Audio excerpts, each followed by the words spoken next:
Bapak Ibu, saudara-saudariku yang terkasih dalam Tuhan kita Yesus Kristus, salam jumpa kembali, salam sejahtera untuk kita semua.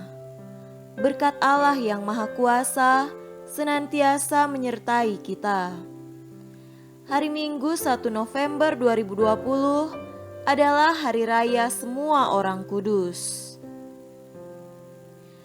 Pada awalnya hari raya ini hanya dirayakan di lingkungan Gereja Timur untuk menghormati para saksi iman yang telah mati bagi Kristus dalam usahanya mewartakan iman Kristen. Namun lambat laun perayaan ini pun populer di lingkungan Gereja Barat, khususnya di Roma untuk menghormati para kudus. Secara istimewa, hari ini dirayakan untuk menghormati segenap anggota gereja yang oleh jemaat perdana disebut persekutuan para kudus. Mereka adalah orang-orang yang telah memelihara imannya dengan baik sampai akhir hidupnya di dunia ini, sehingga memperoleh ganjaran yang besar di surga. Di antara mereka yang berbahagia itu, teristimewa tampil para santo santa, beato-beata sebagai perintis jalan dan penuntun bagi kita semua yang masih berjuang di dunia ini. Bersama mereka, kita menantikan kebahagiaan kekal bersama Kristus di surga.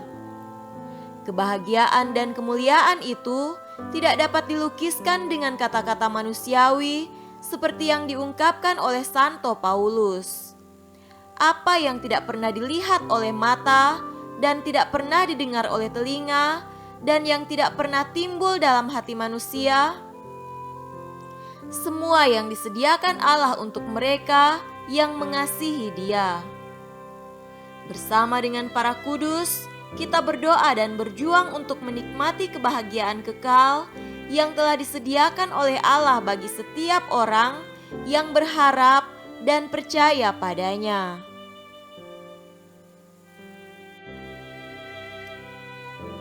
Marilah kita mendengarkan dan merenungkan bacaan-bacaan kitab suci. Bacaan pertama dari kitab Wahyu pasal 7 ayat 2-4 dilanjutkan dengan ayat 9-14.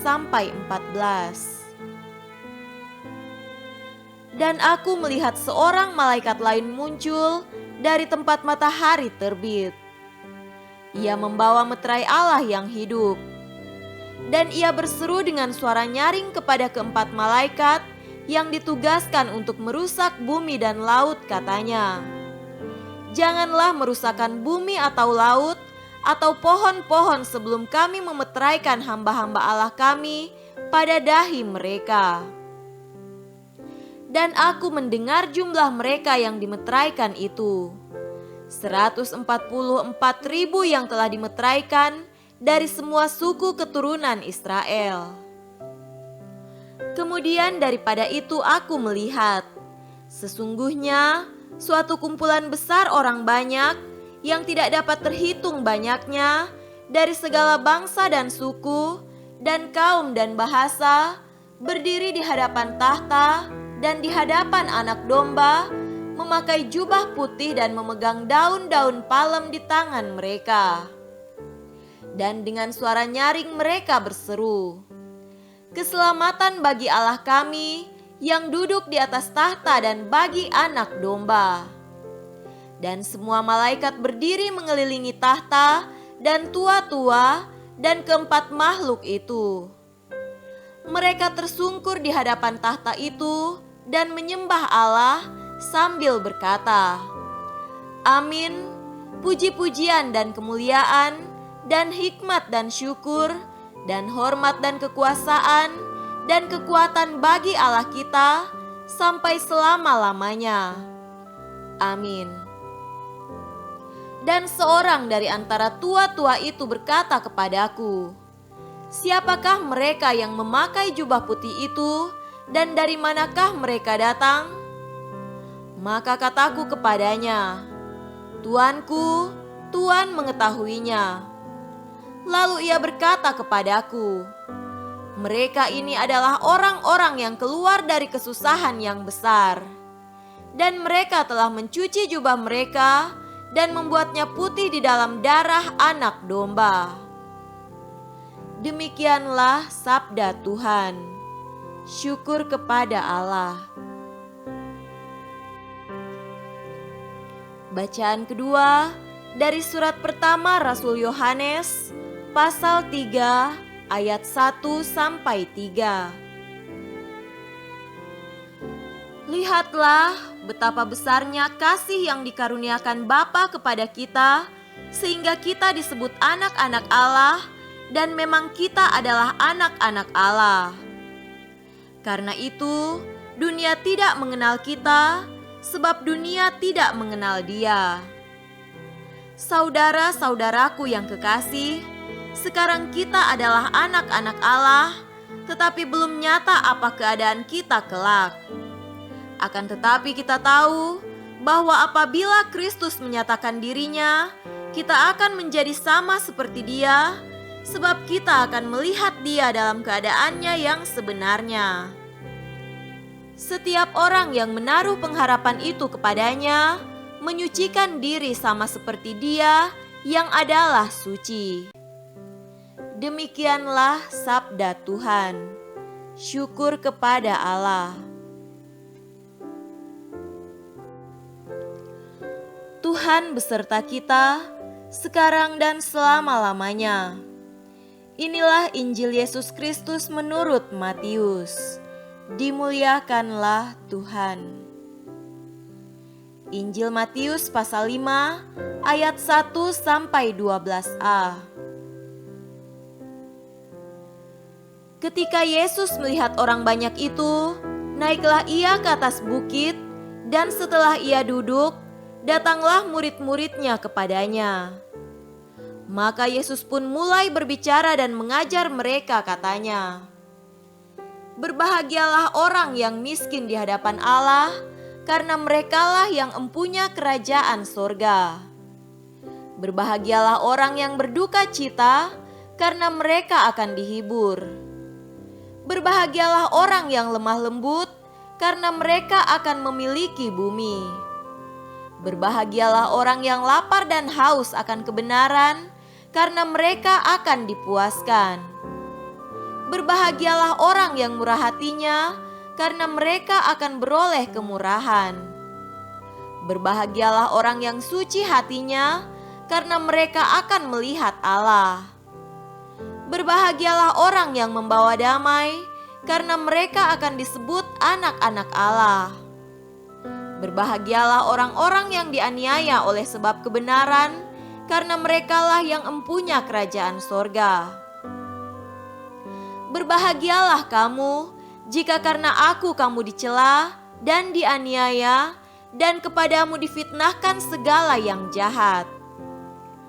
Bersukacita dan bergembiralah, karena upahmu besar di sorga, sebab demikian juga telah dianiaya nabi-nabi yang sebelum kamu." Demikianlah Injil Tuhan. Terpujilah Kristus.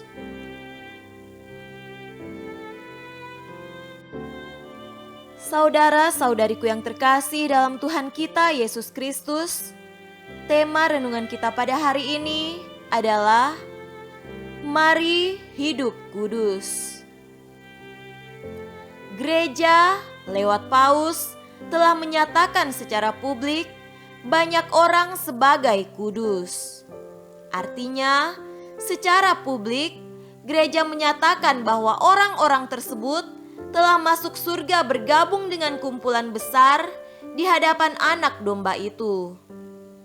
Banyak orang kudus yang telah hidup dan meninggalkan teladan iman yang kokoh bagi kita. Apakah tanda yang membuat gereja yakin bahwa mereka ini telah sungguh-sungguh mengalami kemuliaan di surga? Selain teladan hidup suci yang telah mereka tunjukkan semasa hidupnya, gereja juga mendasarkan penetapan kudus tersebut pada mujizat yang terjadi oleh bantuan figur yang bersangkutan setelah kematiannya. Lewat doa kepada Paus Yohanes Paulus II misalnya, seorang biarawati di Prancis mengalami kesembuhan dari penyakit Parkinson. Seorang wanita dari Costa Rica yang mengalami aneurisma, yaitu pembesaran atau penonjolan pembuluh darah otak yang telah divonis bahwa hidupnya tinggal sebulan lagi, juga sembuh secara ajaib berkat doanya lewat paus ini. Terus, bagaimana nasib kita? Kebahagiaan dan kekudusan di surga tentu bukanlah hal eksklusif yang diperuntukkan hanya bagi orang-orang kudus yang kita peringati pada hari ini. Allah sendiri ingin agar semua orang selamat dan berbahagia bersama para kudus di surga. Artinya, kita semua, para pengikut Kristus, memiliki panggilan dan peluang yang sama untuk melihat Kristus dalam keadaan dan kemuliaannya yang sebenarnya dan berbahagia secara abadi di surga. Saudara terkasih, jalan menuju kebahagiaan abadi tidaklah mudah, tetapi kasih karunia Allah cukup bagi kita untuk bisa melewati jalan hidup sebagai pengikut Kristus. Sabda bahagia dari Yesus yang kita dengarkan dalam bacaan Injil pada hari ini dengan jelas menegaskan hal ini. Tentu tidak mudah untuk bersikap miskin dan rendah hati di hadapan Tuhan dan sesama. Tidak juga mudah menanggung duka cita, penganiayaan, celaan dan fitnahan karena iman kita. Sementara pada saat yang sama harus bersikap lemah lembut dan menjadi pembawa damai. Tetapi yakinlah pada sabda Yesus, bersukacita dan bergembiralah, karena besarlah ganjaranmu di surga. Saudara-saudariku terkasih, dikatakan bahwa kumpulan besar para kudus yang dilihat Yohanes itu adalah orang-orang yang telah keluar dari kesusahan besar dan telah mencuci jubah mereka serta membuatnya putih di dalam darah anak domba. Penebusan oleh darah Kristus nyata dialami oleh para kudus ini. Segala penderitaan ataupun kesusahan yang mereka alami karena iman mereka sekarang telah mendapat ganjarannya. Mari kita ikuti teladan hidup iman mereka. Hidup miskin dan rendah hati, lemah lembut dan damai, setia dan teguh dalam iman kepada Kristus. Niscaya bersama para kudus di surga, kita pun akan menyembah Allah dalam keadaannya yang sebenarnya. Puji-pujian dan kemuliaan, hikmat dan syukur, hormat, kekuasaan dan kekuatan bagi Allah kita sampai selama-lamanya. Semoga demikian. Amin.